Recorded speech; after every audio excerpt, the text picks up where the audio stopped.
tous, nous sommes ensemble pour notre émission politique. Ce soir, nous partons du côté de la commune de Petit Canal avec notre invité, Blaise Mornal. Blaise Mornal, qui est le maire de la commune de Petit Canal, il aura à cœur de répondre à vos questions. Il aura aussi à cœur de, bien sûr, parler à sa population, puisque c'est important en ce temps de crise. La population demande à comprendre, à savoir ce qui se passe sur le territoire, et c'est l'occasion de pouvoir poser des questions, que vous soyez canalien ou que vous soyez guadeloupéen ou que vous soyez d'ailleurs. L'invité sur le plateau pour répondre aux interrogations. Vous avez été nombreux à me dire que je ne prends pas suffisamment d'appels ou que je ne réponds pas suffisamment à vos questions en temps et en heure. Mais écoutez, je pose quelques questions à l'invité, mais ce soir je ferai mieux. Je vais essayer de vous laisser plus d'espace pour que vous puissiez poser vos questions. Je vous rappelle que nous sommes dans le cadre de l'émission Les politiques face au Covid-19. Blaise Mornal, bonsoir et merci d'être avec nous. Bonsoir Église et bonsoir à la population guadeloupéenne. Bonsoir au Nord-Grantais, bonsoir à la population canalienne particulièrement. Voilà donc une situation difficile au sein de votre commune, puisque au-delà de cette épidémie, au-delà de cette crise sanitaire, il est vrai que, on va dire, il y a des événements malheureux qui se greffent à tout cela. Donc au niveau de votre commune, il y a eu cet agriculteur qui a perdu une grande partie de sa plantation et qui, dans la foulée, on va dire, est aussi décédé. On connaît votre attachement pour l'agriculture, puisque vous en parlez de manière régulière sur le développement agricole du Nord-Grande-Terre. Donc ce soir, qu'avez-vous à dire face à cet événement douloureux? D'ailleurs, nous souhaitons nos condoléances à la famille de ce jeune agriculteur qui n'avait que 47 ans. Oui, tout à fait. Jeune de 47 ans, c'était, je dirais, un camarade de classe. On a d'ailleurs, j'ai 47 ans comme lui aussi. Et c'est un véritable drame, je dirais, face à ce que la famille est en train d'endurer. C'est un homme qui s'est beaucoup impliqué dans son exploitation, qui travaillait avec cœur pour nourrir sa famille. Et lorsque l'on voit comment les choses se sont déroulées, on ne peut qu'être peiné et soutenir la famille. Mais en fait, ça a été un coup totalement. dur pour lui. Ça a été un coup dur pour lui. Mais on l'imagine que ça a été un coup dur pour lui. C'est un homme qui s'est beaucoup investi pour développer son exploitation et voir une bonne partie partir en fumée. Personne ne sait comment on peut supporter un tel événement, et donc lui, ça n'a pas duré, il n'a pas supporté en tout cas, et donc voilà, ça a été le véritable drame qu'on connaît. Voilà, donc écoutez, on va se dire qu'on soutient la famille. Oui, nous tout à sommes fait. de tout cœur avec cette famille. Les nécessaires condoléances à la famille, Saint-Garin, et je leur dis que c'est l'ensemble du conseil municipal qui s'associe à mes propos pour les soutenir.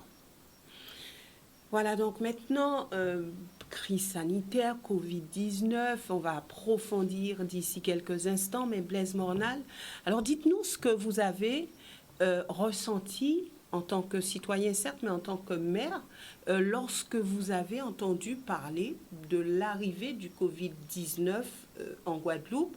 Est-ce que vous avez été inquiet? Est-ce que vous avez eu peur? Qu'est-ce qui vous a, je vais dire, motivé à ce moment-là? Mais il faut savoir qu'on était dans la période électorale, et c'est une période où on était dans la foule, où on se côtoyait en tout cas, on se côtoyait la population et les élus, les colistiers, et donc il n'y avait pas de mesures barrières. On était en pleine campagne et on n'avait véritablement pas pris la mesure, je dirais, de ce phénomène, et donc on ne se protégeait pas, je peux le dire, Mais à ce moment-là, on ne parlait pas de Covid-19 en Guadeloupe. On n'en parlait pas en Guadeloupe, mais il faut dire qu'on avait été alerté quand même avec l'arrivée des bateaux croisières et l'arrivée des croisiéristes qui devaient embarquer sur le port de Pointe-à-Pitre. Et donc, on n'a vraiment pas pris, dans un premier temps, la dimension de ce phénomène. Et donc, on était tous, je dirais, en danger sans s'en rendre compte. Et heureusement, on peut dire aussi que c'est peut-être la main de Dieu qui a protégé la grande partie des Guadeloupéens. Et donc, nous n'avons pas été plus que ça touchés pendant cette période-là, en tout cas. Et donc, lorsqu'on est père de famille aussi, on se pose des questions, on est dehors, on est dans la foule. Est-ce qu'on ne va pas ramener le virus à la maison alors qu'on est en pleine campagne? Donc, avec du recul, on se fait des surfroides. Avez-vous peur? Actuellement? Oui. Je dirais que je fais attention. J'applique strictement les mesures barrières. C'est vrai que vous êtes arrivé avec votre masque. Ben oui, évidemment, je suis arrivé avec le masque, j'ai le gel dans le sac. Et je fais en sorte, en tout cas, que la population comprenne qu'il faut respecter, je dirais, ces mesures barrières pour se protéger. Il faut respecter le confinement, il faut respecter le couvre-feu. Ce n'est pas évident, je peux vous le dire. Est-ce que chez vous, la population suit ce qui est demandé? Ben, en grande partie, la population, elle suit. Mais on a toujours aussi ceux qu'il faut toujours rappeler à l'ordre. On voit les dérives, on voit ceux qui considèrent que les autres et pas nous. Et donc, il faut toujours rappeler à l'ordre cela et faire en sorte qu'ils puissent aussi protéger ceux qui sont autour d'eux. Parce que, particulièrement, je dirais, une très très jeune génération qui est un peu insouciante. Moi, j'ai eu, il y a 3 jours, j'ai eu à mettre mon fils en quatorzaine parce qu'il avait été voir ses amis et pour lui, c'était tout à fait normal. Et donc, là, j'étais obligé de le mettre en quatorzaine pour lui faire comprendre qu'il pouvait ramener la maladie au sein du foyer et contaminer tout le monde et voir arriver à une fin tragique. Hein, donc, il a été isolé, il a été mis à part. Et tout à fait. Oui. Il est mis à part et ça, c'est pour protéger les autres membres de la famille.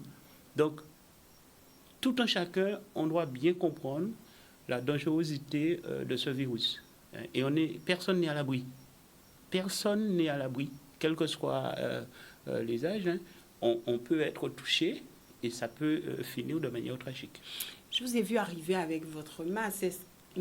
Est-ce que vous n'êtes pas un petit peu en décalage avec ce qui se dit par le gouvernement, en tout cas par les autorités ici en Guadeloupe, puisque selon la directrice de l'ARS, le masque n'est pas forcément recommandé. Elle dit pour ceux qui sont porteurs du Covid, oui, mais pour les autres, elle ne voit pas l'intérêt. Ça peut même être dangereux puisqu'on peut mal manipuler son masque, si on a des gants, etc. Donc, c'est pas préconisé. Elle dit que c'est juste si on ne se sent pas en sécurité qu'on peut mettre le masque. Alors, vous le portez. Pourquoi, vous? Moi, je dis vaut mieux avoir le masque que ne pas l'avoir. Ah oui. Oui, pour moi, c'est pas plus simple que cela. On a tous notre intelligence. Si elle considère qu'il ne faut pas porter le masque, j'espère qu'elle n'en porte pas dans son fonctionnement. Mais moi, j'ai décidé de porter le masque et j'ai décidé aussi d'équiper les agents de la ville de masques pour les protéger, mais pour protéger aussi ceux qu'ils reçoivent hein, ou ceux qu'ils discutent avec ou qu'ils croisent. Comme on dit chez nous, vaut mieux prévenir que guérir. Et je considère que le masque peut nous protéger des postillons et nous évite aussi de postillonner sur l'autre. Ça, c'est le minimum.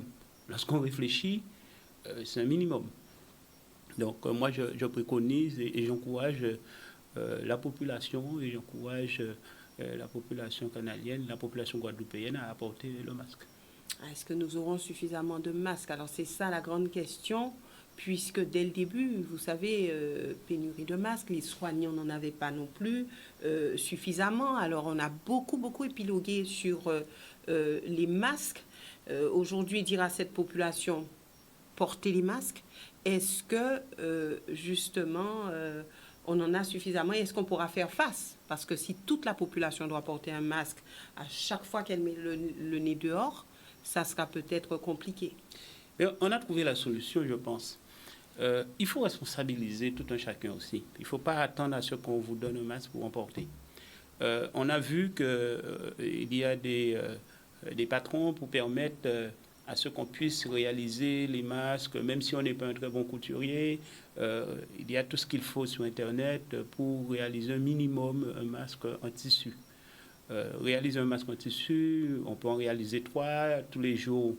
On utilise 2, on lave, on fait tourner en tout cas ces masques pour se protéger. C'est vrai qu'équiper la population en masques jetables, ça ne va pas être évident, hein, mais on peut trouver la bonne combinaison. Je pense que pendant une certaine période, le masque doit devenir un accessoire, aussi bien que lorsqu'on met un t-shirt ou lorsqu'on met un pantalon sur soi. Hein, on devrait sortir avec le masque pour se protéger, pour protéger les autres aussi, évidemment, et éventuellement ceux qui sont autour de nous. En tout cas, c'est ma conviction. C'est votre conviction, donc que les artisans, les couturiers puissent produire suffisamment de masques à fournir à la population? Si, je pense sincèrement que nous pouvons produire suffisamment de masques en s'organisant sur le territoire de la Guadeloupe pour équiper les Guadeloupéens en masques en tissu. Ça, j'en suis persuadé. Et je peux vous dire que j'ai équipé le personnel de la ville avec des masques qu'un couturier de la ville même a réalisé et qu'il a réalisé en très peu de temps. Il nous a réalisé 200 masques. 200 masques 200 masques, je dirais, en 2 jours. Il était en capacité à 2 de réaliser ces 200 masques pour la ville. Donc vous avez décidé de donner du travail aux couturiers de votre commune. Déjà d'équiper le personnel communal. Et comme c'est lui que je connaissais et je savais qu'il en avait déjà réalisé et il en avait fait don au personnel soignant de la ville, donc je me suis rapproché de lui et je constatais que c'était très bien fait et que ça permettait de se protéger. Et donc, je n'ai pas hésité un seul instant. Vous en avez acheté? Tout à fait. Lorsqu'il s'agit de protection des agents de la ville, je n'hésiterai pas à faire les dépenses nécessaires. Vous savez, ça va être une affaire, hein, je peux vous le dire. J'ai réalisé quelques devis pour équiper les bureaux par rapport à ce phénomène. Nous sommes autour, déjà seulement en matière d'équipement de bureaux, ça tourne autour de 25 à 30 000 euros. Alors expliquez-nous, quand vous dites, et bien sûr je demanderai à me mettre le numéro de téléphone à l'écran, donc quand vous dites pour équiper les bureaux, expliquez-nous. Vous imaginez, aujourd'hui, les bureaux ce sont des bureaux comme ceux qui sont où je suis. Et donc, l'idée, c'est de pouvoir mettre un système de plexiglas pour celui qui reçoit le public puisse avoir cette protection face au public, à celui qui est de l'autre côté. Hein. Donc, il faudra les adapter en fonction des bureaux. On ne va pas racheter des bureaux, mais il vaut mieux les adapter. Et donc, le premier devis que j'ai fait, en tout cas, ça tourne autour de ça. Bien sûr, nous allons comparer les différents devis, les différents fournisseurs pour faire le meilleur des choix. Peut-être pas le moins cher, mais le meilleur des choix. Donc, parce que je considère qu'en matière de sécurité, il ne faut pas lésigner sur les moyens non plus pour protéger non seulement les administrés qu'on aura l'occasion de recevoir, mais aussi, je dirais, le personnel communal. Vous prévoyez une reprise au niveau de la municipalité le 11 mai? Nous travaillons, en tout cas, pour pouvoir redémarrer l'activité. Si les conditions sont réunies, si nous avons les équipements nécessaires pour permettre aux administrés de revenir en mairie et pour permettre aussi de protéger, je dirais, les employés de la ville, nous allons redémarrer l'activité le 11. Mais si ces conditions de sécurité ne sont pas réunies, c'est clair que nous allons attendre que ces conditions soient réunies pour pouvoir redémarrer. Et c'est dans cette projection-là aussi que je me positionne. Et bon, l'ensemble des maires de Guadeloupe, pour la grande partie, vont dans cette direction-là. Pour la réouverture des écoles aussi, nous allons poser. On y reviendra pour la réouverture des écoles parce qu'il faut savoir que le président de la République compte sur vous, maire, pour enclencher les choses. Alors, vous aurez toute la latitude de faire sur votre territoire concernant la reprise et nous y arriverons puisque c'est la préoccupation de beaucoup de parents, c'est la préoccupation, je dirais, de toute une population. Comment aborder, comment concevoir cette reprise des écoles le 11 mai. Donc, nous y arriverons d'ici quelques instants puisque nous avons déjà des appels de téléspectateurs. Bonsoir, nous vous écoutons. Allô? Oui, bonsoir, monsieur. Oui, bonsoir. Oui, voilà, je voulais savoir, bon, tout le monde fait des masques. Les masques sont bien, sont pas machins. Mais je n'entends jamais le prix des masques. À combien revient un masque? Parce que vous avez des gens qui font des masques à 10 €, vous avez des gens qui font des masques à 7,50 €. Moi, je ne comprends pas. Alors, si tout le monde fait des masques, il faudrait peut-être qu'il y ait un prix. Moi, je veux bien que nos jeunes qui sont au chômage se permettent de faire des masques, à condition que ça soit dans les normes, ça leur fera un job. Je veux bien. Mais à quel prix? Parce que non seulement ils nous font les masques et puis ils disent sur les antennes, on va vous les emmener ou ceci, mais quand ils viennent vous les emmener, vous payez aussi 2,50 € pour le déplacement de la personne qui vous a emmené les masques. Merci. C'est ce que je voulais savoir. Merci pour cette question. Mais le prix des masques. Voilà. Je pense que le prix des masques va varier comme certains accessoires varient partout. C'est comme un bijou finalement. C'est comme ça, un bijou. C'est un bijou selon comme un t-shirt, ça va être comme une robe. Veste, comme une robe. Ça va dépendre de la qualité, le tissu, si c'est du coton, si c'est un tissu de qualité. Donc il y aura des masques de luxe?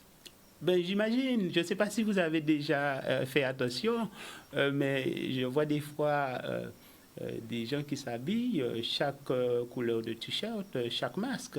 Je ne sais pas si vous avez fait attention. J'ai pas encore vu, mais non.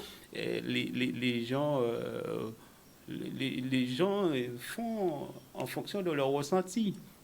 Mais en tout cas, pour être en toute transparence, les masques que nous avons achetés pour les agents de la ville, nous les avons payés 7 €. Ce sont des... C'était un prix de gros? C'est un prix de gros, oui, je dirais. Mais ce qui est important pour moi, c'est la qualité. Hein? Vous avez des gens qui font de l'allergie en fonction du tissu et tout ça. Moi, j'ai exigé que ce soit du coton et un coton de qualité aussi, et avec les normes qui étaient définies, en tout cas par l'ARS pour la conception de ces masques. Et donc, comme je dis, en matière de protection et de sécurité, surtout pour les agents de la ville, parce que j'ai en responsabilité aussi la santé de ces agents à qui je demande d'être sur le terrain, d'être dehors en période de confinement, alors que nous savons qu'il y a une maladie, qu'il y a un virus qui est super dangereux, qui est au sein de la population, qui circule. Et donc, pour moi, c'était normal de pouvoir apporter ce minimum de protection dans un premier temps. Et donc, nous allons encore faire d'autres achats.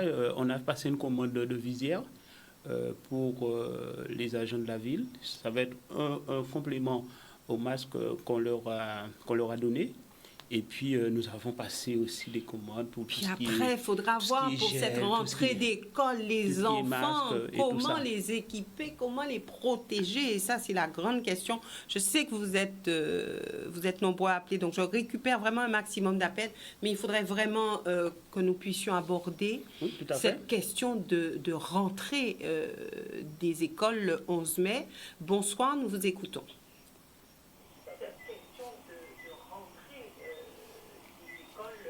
Allez-y. Allô? Oui, allez-y, monsieur. Oui, en Saint-Sébastien de Monalo. Oui. Mais en les vers Petit Canal. Oui.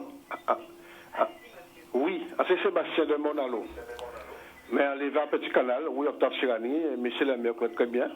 Après, pharmacie à Petit Canal, on à gauche. Et puis, au côté ancien Babaroque. Ils ont par là, il faut porter masse là. Effectivement, il faut porter masse là. Parce que même sous panique maladie là, on pas savoir que monde qui panique. Parce que là, on n'a pas parlé de la position, il peut baouli. Donc c'est bien intelligent de porter masse là. On peut protéger, même sous panique, ou ça vaut panique, mais on pas savoir que monde qui panique. Il faut mettre masse là. Et en tout cas, un système très facile pour une masse. Pour une masse. En quand moi, je suis un cowboy en ce moment. Depuis que ça a commencé, je suis un cowboy.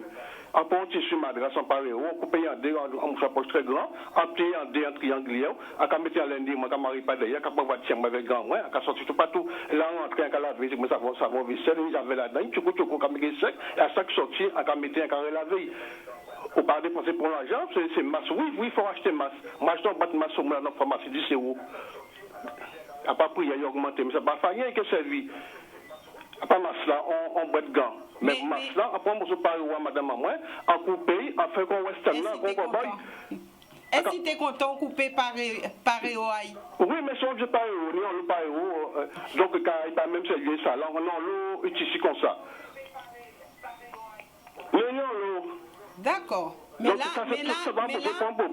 mais là, où tu es marché local à masque? Ah ben, ni maladie. Mais oui, mon brassier, d'accord, comprenez-vous. Mais ce n'est pas dans souffrance à mortalité comme ça, on peut pouvoir marcher à masse. C'est sauver vie, on peut voir ça va à masse. C'est bien important de mettre en pareil, couper en cowboy là, alors acheter masse. Il faut acheter masse. Ça, c'est vite content à présent. Pas ni chichi à présent, c'est mon camon. Hein. Monsieur Blaise Mornal, mais Petit Canal, d'accord avec. On passe un petit monde quand on dit qui monde qui pas nous. C'est important ça, c'est pas le moment de faire chichi. Hein. Tout le monde, tout le monde qui a faire, les grands compétitions, moi-même, quand je job en genre, entreprise en moins pour faire aussi, pas associé avec Cameroun. Le confinement qui est passé, ça c'est pas un problème. Mais moi, en tout cas, ce système-là, avant de parler au pays, quand on là, quand on était à lundi, moi, quand on va partir. Et voilà. Et là, dans le monde pratique de l'agriculture, M. Desmond a pu renseigner et il a passé là, et puis il a fait en l'eau masque en cowboy, il a mis tout le monde est content.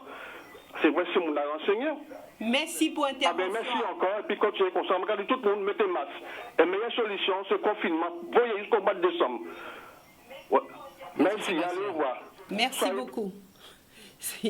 Jusqu'au mois de décembre, je ne sais pas si la population va supporter jusqu'au mois de décembre. Mais en tout cas, lorsque ce monsieur dit, le principal, c'est la santé.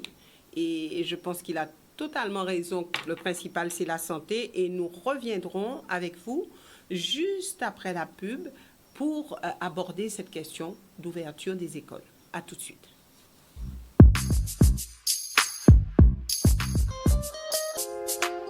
Nous revenons au sein de notre émission avec vos appels. Nous avons en plateau le maire de la commune de Petit Canal, Blaise Mornal. Blaise Mornal, maintenant abordons cette question d'ouverture des écoles, puisque le président de la République dit que ça se fera sous, on va dire, entre guillemets, sous le volontariat des parents. Alors, volontariat, il parle de volontariat. Alors, volontariat au niveau des parents, au niveau des enseignants, au niveau des élus, pour vous, c'est quoi? Ce qu'il faut comprendre, c'est que on nous a, comme on dit, hein, on nous a balancé la balle et on nous dit il a dit que ça sera à vous de gérer. Ben oui, on peut faire le jeu, oui, tout à fait, mais on va fixer les conditions. Hein, il faut que les conditions soient respectées pour qu'on puisse opérer à l'ouverture des écoles. J'ai travaillé avec les services sur cette reprise. Nous allons commencer à nettoyer les écoles, nous allons commencer à désinfecter, nous allons continuer à remettre en état, je dirais, les salles. Mais au-delà de tout ce qui est infrastructure, il y a aussi des hommes et des femmes qui sont impliqués dans cette réouverture. Et donc, nous devons aussi en tenir compte. Et c'est là que je dirais que cette ouverture prend toute sa place. Il faudra qu'on mette en sécurité les enfants, mais aussi le personnel communal, les enseignants. Ben, nous allons poser les conditions. Et si les conditions ne sont pas respectées, il n'y aura pas de réouverture, tout simplement. Déjà, moi, je considère qu'il faudra tester les enseignants. Est-ce qu'aujourd'hui, on est en capacité de le faire? Donc, si on n'est pas en capacité de tester les enseignants, cette condition-là, déjà, si cette condition-là n'est pas remplie, il n'y aura pas d'ouverture de classe à Petit Canal. C'est un exemple. Hein? Il faudra équiper le personnel de masse, je considère FFP2, parce que non seulement on doit protéger le personnel, mais on doit aussi protéger ceux qui sont en face de ce personnel-là. Donc vous imaginez les enseignants avec des masques en train de parler aux enfants, en train de leur expliquer. Pour moi, c'est une obligation que les enseignants portent des masques pour ne pas éventuellement contaminer les enfants. Et les enfants aussi devront porter des masques? Non, pas du tout. Moi, je pense que ça va être difficile pour demander aux enfants de porter des masques, surtout les tout petits, et même ceux qui sont en classe élémentaire, ça va être difficile. Mais déjà, les conditions que j'évoque en amont, là, à savoir tester les enseignants, tester le personnel communal, tester tous ceux qui auront à intervenir à l'intérieur de l'école. Ce sont des conditions qui seront difficiles à respecter, mais nécessaires pour pouvoir protéger tout un chacun. Donc, si le gouvernement ne nous permet pas de remplir ces conditions-là, entre autres, hein, il y en aura d'autres, hein, si il ne nous permet pas de remplir ces conditions-là, parce que ce n'est pas nous qui faisons les tests. Donc, ça dépend, c'est une obligation que l'on va évoquer et qui sera de la responsabilité des services de l'État, du recteur, du préfet. Donc, si nous remplissons ces conditions-là, oui, on va ouvrir les écoles avec tout ce qui va suivre derrière. Et ça vous paraît possible le 11 mai? Pas possible le 11 mai. Sincèrement, je vous le dis, je ne pense pas que c'est possible le 11 mai, que l'on puisse pouvoir déjà tester les enseignants et tester le personnel communal. Donc ça veut dire que pour moi, ça va être difficile d'ouvrir les écoles le 11 mai. Et sans oublier les partenaires sociaux qui, eux aussi, ont des conditions pour que le personnel puisse reprendre. Et c'est tout à fait normal. C'est tout à fait normal, ils sont dans leur rôle. On doit pouvoir protéger tout chacun dans cette affaire de réouverture des écoles.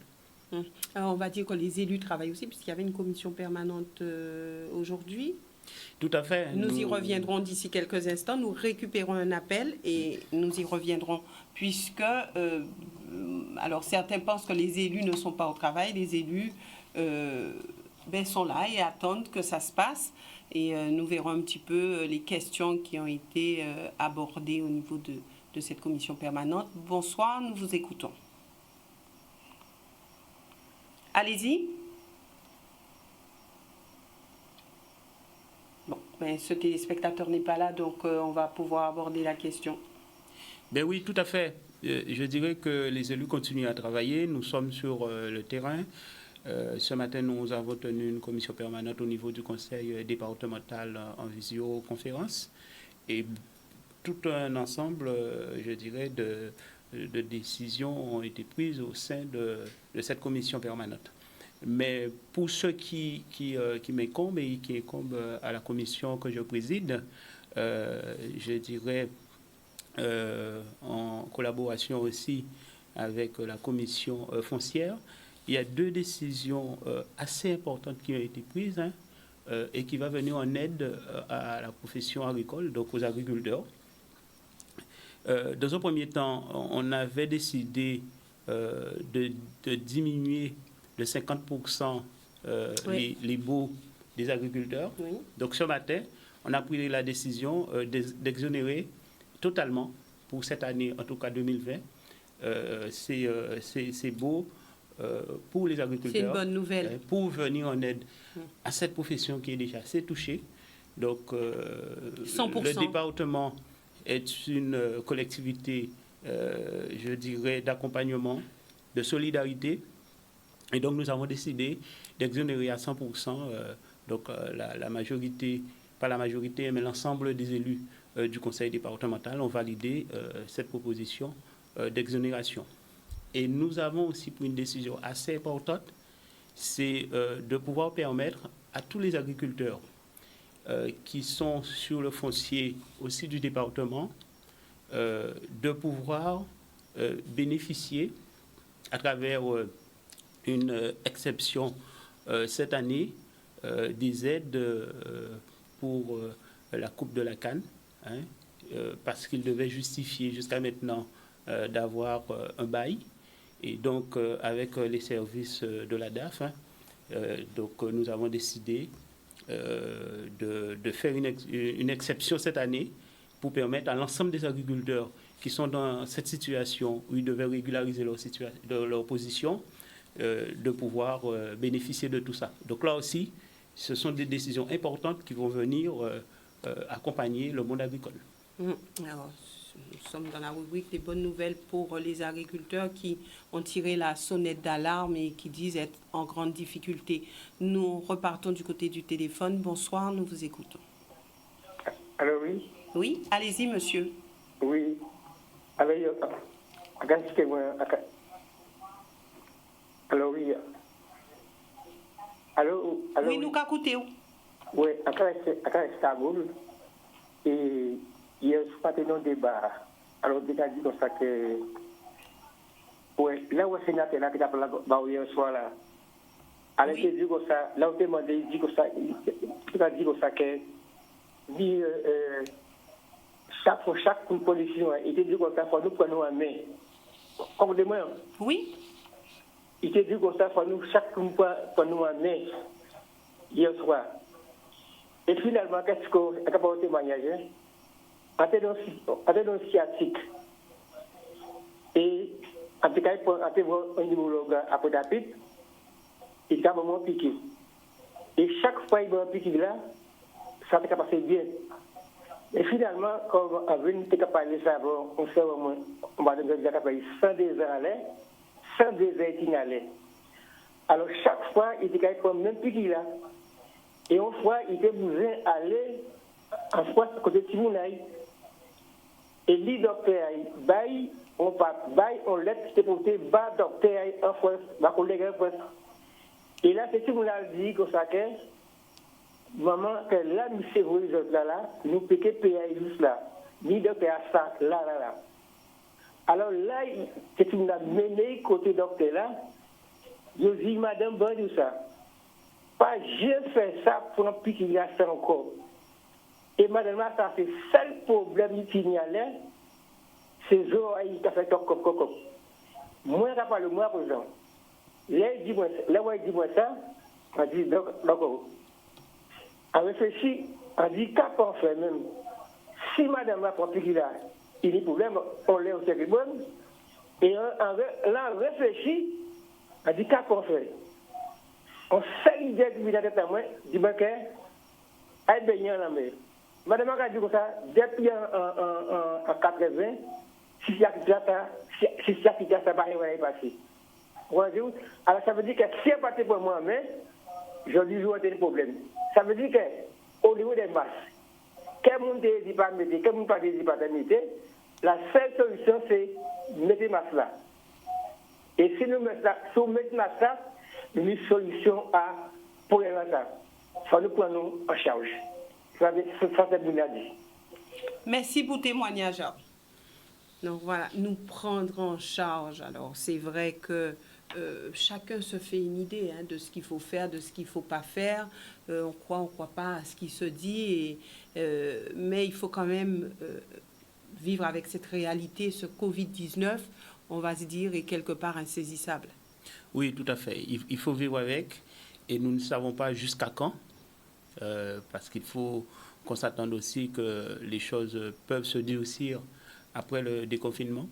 Est-ce qu'on peut dire que vous êtes pour le couvre-feu? Je ne parle pas de confinement, mais le couvre-feu. Après le déconfinement, c'est ça? Maintenant. Oui, je suis pour, parce que pendant le confinement, on n'a pas besoin d'être dehors.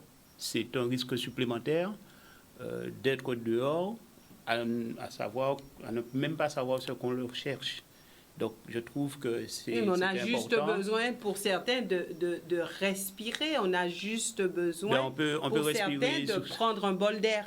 Oui, mais on peut respirer sous son balcon, on peut respirer en faisant quelques pas dehors, on peut respirer par la fenêtre. On est dans une situation particulière. Donc, il faut qu'on fasse attention et il faut qu'on respecte le minimum de règles. Je dis, si on peut se priver 2 mois sur une vie, ce n'est pas la fin du monde. Donc, il faut qu'on prenne sur soi et qu'on aille chercher au plus profond de soi pour pouvoir réussir et passer cette étape. En parlant de prise en charge des choses aussi, je voudrais quand même remercier les élus de ma majorité et les nouveaux élus qui ne sont pas encore en place pour leur implication à travers les différentes actions que nous menons sur le territoire de Petit-Canal. Je remercie aussi nos partenaires. Je remercie la région avec les paniers pays où nous avons pu servir et toucher près de 75 personnes. Je remercie le département à travers le portage de repas. C'est 150 repas qui sont distribués sur le territoire de Petit-Canal à 150 personnes dans la difficulté. Et donc je remercie aussi les différents SICA, les planteurs, parce que nous avons eu à distribuer des bananes sur le territoire de Petit-Canal. Nous aurons à distribuer encore d'ici mardi à travers une autre opération des melons. Donc je remercie en tout cas l'implication des agents de la ville, du CCAS. Je remercie aussi la police municipale, parce que la police municipale travaille en permanence. Vous savez, c'est difficile. On ne l'imagine pas, mais c'est difficile de savoir que l'on doit travailler alors que tout le monde est en confinement, même si on perçoit son salaire, mais on se dit pourquoi nous on est dehors et pas les autres. Donc c'est cette implication, je dirais, totale de ceux qui sont au travail pendant ce confinement aussi que je voudrais faire l'appréciation. Et je remercie aussi le personnel soignant. Je n'ai pas eu l'occasion de le faire, mais pour leur implication totale. Ce qu'il faut qu'on sache, aujourd'hui, on est dans une situation, après le déconfinement, il faudra encore se battre parce qu'il faudra relever la tête de la Guadeloupe au niveau économique. Nous partons une dernière fois du côté du téléphone. Bonsoir, nous vous écoutons. Bonsoir madame, et puis bonsoir monsieur. Bonsoir. Oui, je suis la métropole de la famille. Alors, est-ce que vous pouvez vous éloigner du téléviseur, s'il vous plaît, monsieur? Nous avons du mal à vous entendre. C'est pas bien la télé. Là. Alors, allez-y. Oui, allez-y. Oui, je dis bonsoir à vous, c'était monsieur le maire. Bonsoir. Bon, j'écoute, c'est un maire bien posé. Bonsoir. Mais je pense qu'il y a un côté canadien, il y a un côté de donne un peu de temps, mais pas trop privilégié. C'est au niveau qui dit les personnes qui ont resté à notre balcon. Je pense que comme vous l'avez dit tout à l'heure. Alors là, nous avons vraiment du mal. Permettez, monsieur, nous avons un écho. Alors, est-ce que vous êtes proche de votre téléviseur? Est-ce que vous êtes sur un portable, un téléphone portable? Oui, ça m'étonne. Vous m'entendez? Vous êtes... Ah, d'accord, vous êtes dans l'Hexagone. D'accord. Alors maintenant, allez-y. Allez-y. Oui. Nous réessayons. Oui, monsieur, en fait, le maire, je comprends ce qu'il dit, il est japonais, mais en fin de compte, ce qu'il comprend les gens aussi, d'accord, il faut faire attention, il faut être vigilant. Mais je pense aussi que les gens, la fête, c'était pas resté fermé 2 mois, par la fenêtre pour respirer. Comme vous avez dit, les gens ont besoin de plus derrière, à proximité. Alors vraiment, c'est inaudible. Est-ce qu'au niveau de la technique, on peut faire un petit point avec ce monsieur, qu'on voit un petit peu ce qui se passe? C'est dommage, monsieur, que vous ayez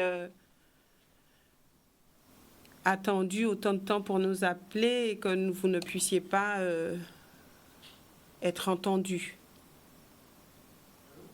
Voilà, donc on va faire un petit point avec ce téléspectateur, puisqu'on sait qu'il y a des gens de l'Hexagone qui nous appellent, qui ont leurs parents ici en Guadeloupe et qui se préoccupent de la situation ici et qui aiment bien savoir ce qui se passe et donner aussi leur avis par rapport à cette situation de crise sanitaire. Donc nous réessayons, voir si nous pouvons entendre un petit peu mieux ce téléspectateur. Voilà. Allez-y, monsieur. Monsieur? Oui, je vous écoute, madame. Voilà, c'est très bien maintenant. Bon, je me suis mis sur le terrain de notre proximité des balcons. Allô? Oui, poursuivez.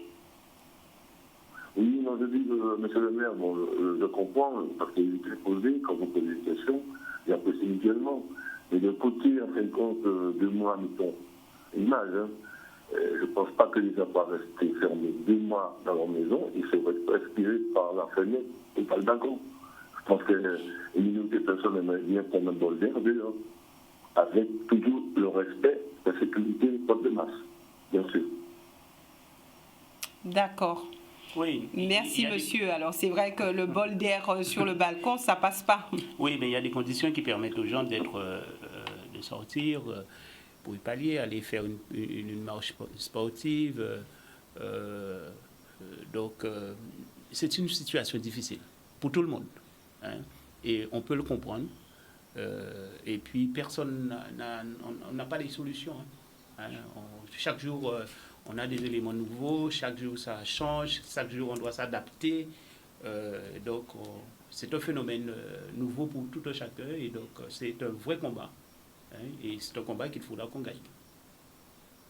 Et vous êtes prêts pour ce combat?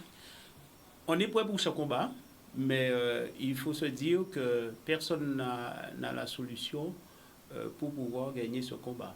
Et surtout que, moi, la crainte que j'ai, et c'est là qu'il faudra mettre toute la force nécessaire, l'énergie nécessaire, c'est la relance économique pour redémarrer, je dirais, au niveau de l'activité économique et surtout aussi de soutenir les entreprises. Ça va être véritablement la solution pour faire repartir, je dirais, la Guadeloupe. La grosse difficulté, c'est de mettre en sécurité la population et de mettre aussi la machine économique en marche. Alors, c'est un exercice difficile. Ça va être un exercice difficile. Et c'est pour ça qu'il faudra qu'on soit solidaire. Il faudra qu'on puisse sincèrement se serrer les coudes pour pouvoir y arriver. Et donc, la Guadeloupe, on est sur une île, on a cette particularité avec toutes ces difficultés, mais il faudra réfléchir aussi éventuellement à une nouvelle manière de voir l'économie de la Guadeloupe. Merci Blaise Mornal. Nous aurons l'occasion certainement de nous revoir avant l'ouverture, on va dire, des écoles, puisqu'il va falloir à ce moment-là faire un point avec vous, élus, pour, on va dire, parler à votre population, savoir quel est le positionnement de la municipalité par rapport à ça, qu'est-ce qui a été mis en place. Donc vous aurez l'occasion de revenir avant cette prochaine, on va dire, rentrée scolaire, si rentrée scolaire il y a. Je pourrais quand même conclure avec un appel au niveau de la population pour soutenir, je dirais, le monde agricole. Nous avons mis en place un marché drive qui se tient à la Maison de l'Agriculteur à Petit Canal le mercredi et le samedi. Et donc, il faut soutenir le monde agricole. C'est de 9h à 13h. Aujourd'hui, c'est une opération qui est bien rodée. Et donc, j'encourage la population, en tout cas, à acheter ces produits et à soutenir le monde agricole, à soutenir ces agriculteurs qui se sont investis et qui sont en train de récolter. Il ne faut pas que ces denrées restent sur leur compte et que, en tout cas, que la population puisse en consommer. D'accord, et je pense qu'il y a des prix qui sont faits par rapport à cette situation. Les agriculteurs ont fait un effort. Tout à fait, les agriculteurs ont fait un effort. L'opération, c'est que il y a des, je n'ai pas le numéro là sur moi, mais il y a un numéro où l'administré peut commander ces paniers. Mais l'administré peut aussi se rendre directement. Il y a des paniers qui sont préfaits. Et donc, ça permettra à tout un chacun de pouvoir s'approvisionner. Donc, on parle de drive de toute façon. C'est un véritable drive qui fonctionne très bien. Et la Maison de l'Agriculteur se trouve très appropriée pour cette activité. Voilà, merci à vous, Blaise Mornal, d'être venu sur ce plateau. Merci aussi à vous, téléspectateurs, de nous suivre. Donc, dernière émission de la semaine. Lundi, nous aurons une émission spéciale parce que nous aurons des invités du CHU. Donc, avec le directeur du CHU, nous aurons aussi le professeur du FLO et nous aurons aussi le responsable du SAMU, Patrick Portécop. Donc, une émission où vous aurez aussi la parole, préparez vos questions et que ça soit une émission porteuse puisque un mois après, rappelez-vous, nous avons eu sur ce plateau ces invités. Un mois après, cela nous permettra de savoir où on en est, qu'est-ce qui a évolué, quelles sont les difficultés et aussi quelles sont les avancées par rapport à cette épidémie de Covid-19. Donc lundi à 19h30 pour cette émission spéciale. Je vous souhaite un très bon week-end. Faites attention à vous, faites un petit peu de marche, ça ne vous fera pas de mal. Et puis nous nous retrouvons et que vous soyez en pleine forme lundi. Excellente soirée à vous.